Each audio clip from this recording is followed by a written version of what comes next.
D Satheesan നയിക്കുന്ന പുതുയുഗ യാത്രയുടെ ഭാഗമായി കോഴിക്കോട് കുറ്റ്യാടിയിൽ നടന്ന സമ്മേളനത്തിൽ ഒറ്റ വാചകത്തിൽ പ്രസംഗം ചുരുക്കി ഷാഫി പറമ്പിൽ MP. ഷാഫി പറമ്പിൽ വേദിയിൽ വെച്ച് ജില്ലാ നേതാവിനോട് കയർത്തുവെന്നും സാമൂഹ്യ മാധ്യമങ്ങളിൽ പ്രചാരണമുണ്ട്.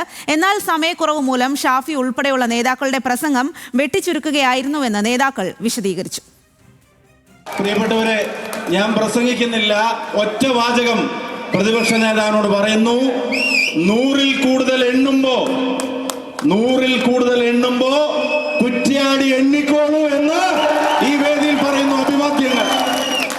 പ്രിയപ്പെട്ട DCC പ്രസിഡന്റ്, ഈ ജാഥയെ, പുതുക യാത്രയെ കോഴിക്കോട്ടെ ജനാധിപത്യ മതേതര സമൂഹം നെഞ്ചിലേറ്റി മനസ്സിലേറ്റി സ്വീകരിക്കുന്നു, അഭിവാദ്യം ചെയ്യുന്നു.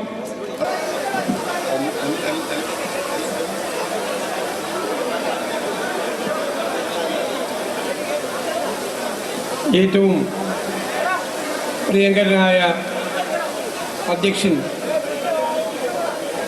ശ്രീ പ്രമോദ് കക്കട്ടിൽ, പ്രിയപ്പെട്ടവരെ, വാർത്തയുടെ കൂടുതൽ വിവരങ്ങളുമായി പ്രസാദ് ഉടുമ്പിശ്ശേരിയാണ് ചേരുന്നത്. പ്രസാദ്, എന്തായാലും ഇപ്പോൾ നമ്മുടെ സോഷ്യൽ മീഡിയ തുറന്നാൽ ഈ ദൃശ്യങ്ങൾ മാത്രമാണ് കാണുന്നത്. പലതരത്തിലുള്ള തലക്കെട്ടിലാണ് പ്രചാരണം നടക്കുന്നത്. കുറ്റ്യാടി വരെ എത്തിയതേ ഉള്ളൂ പുതുയുഗ യാത്ര. ഇപ്പോൾ കോൺഗ്രസുകാരുടെ തനിനിറം പുറത്തായി എന്നതടക്കമുള്ള തലക്കെട്ടുകളിലാണ് ഈ വീഡിയോ പങ്കുവെക്കുന്നത്.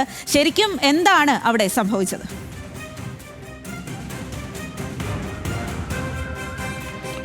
സ്വാതി, ഈ തലക്കെട്ടുകളിൽ കാണുന്നതൊന്നുമല്ല അവിടെ സംഭവിച്ചിട്ടുള്ളത്. കുറ്റ്യാടിയിലെ യോഗം നേരത്തെ നിശ്ചയിച്ചത് 10 മണിക്കായിരുന്നു. അവിടെ എത്തിയപ്പോൾ 11:30 പിന്നീട് അവിടെ ഉണ്ടായിരുന്ന മറ്റ് നേതാക്കളൊന്നും തന്നെ ഇല്ല എന്ന് അവർ തന്നെ ആവശ്യപ്പെട്ടു. അങ്ങനെയാണ് VD സതീശൻ പ്രസംഗിക്കുന്നത്. അതിനിടയിൽ പ്രവർത്തകർ ഷാഫി പറമ്പിൽ പ്രസംഗിക്കണമെന്ന് ആവശ്യപ്പെട്ടു. വലിയ തോതിൽ സദസ്സിൽ നിന്ന് അത്തരത്തിൽ ഷാഫി പ്രസംഗിക്കണമെന്ന് ആവശ്യമുയർന്നു. ഇതോടുകൂടി അധ്യക്ഷനായിരുന്ന പ്രമോദ് കക്കട്ടിൽ ഷാഫിയെ വിളിക്കാൻ വേണ്ടി ഈ ഡയസിനകത്തേക്ക് വരുന്ന സമയത്താണ് ഷാഫി അദ്ദേഹത്തെ തടയുന്നത്.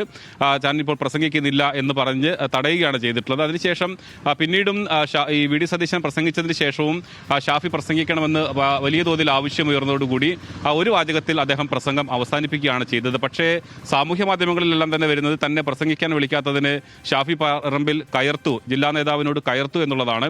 അത് തികച്ചും അതിന് ദൃക്സാക്ഷികളായിട്ടുള്ള ഈ സംഭവം, ഈ വീഡിയോ ദൃശ്യങ്ങൾ കണ്ടതിന് ശേഷം നമ്മൾ ആ യോഗത്തിൽ പങ്കെടുത്തിട്ടുള്ള മാധ്യമപ്രവർത്തകർ ഉൾപ്പെടെയുള്ള മറ്റു ആളുകളോടെല്ലാം വളരെ വിശദമായി സംസാരിച്ചതാണ്. അവരെല്ലാം തന്നെ പറയുന്നത് അത്തരത്തിലല്ല, ഈ തലക്കെട്ടുകളിലല്ല വരുന്നത്, അത് ഇതാണ് സംഭവിച്ചത് എന്നുള്ളതാണ്. അതുകൊണ്ടാണ് വലിയ തോതിൽ ആവശ്യമുയർന്ന ശേഷമാണ് DCC പ്രസിഡന്റും അത്തരത്തിലാണ് ഒരു വാചകത്തിൽ മാത്രമാണ് അദ്ദേഹം തന്റെ പ്രസംഗം അവസാനിപ്പിക്കുക ചെയ്തിട്ടുള്ളത്. ഷാഫി പറമ്പിലും അത് തന്നെയാണ് ചെയ്തിട്ടുള്ളത്.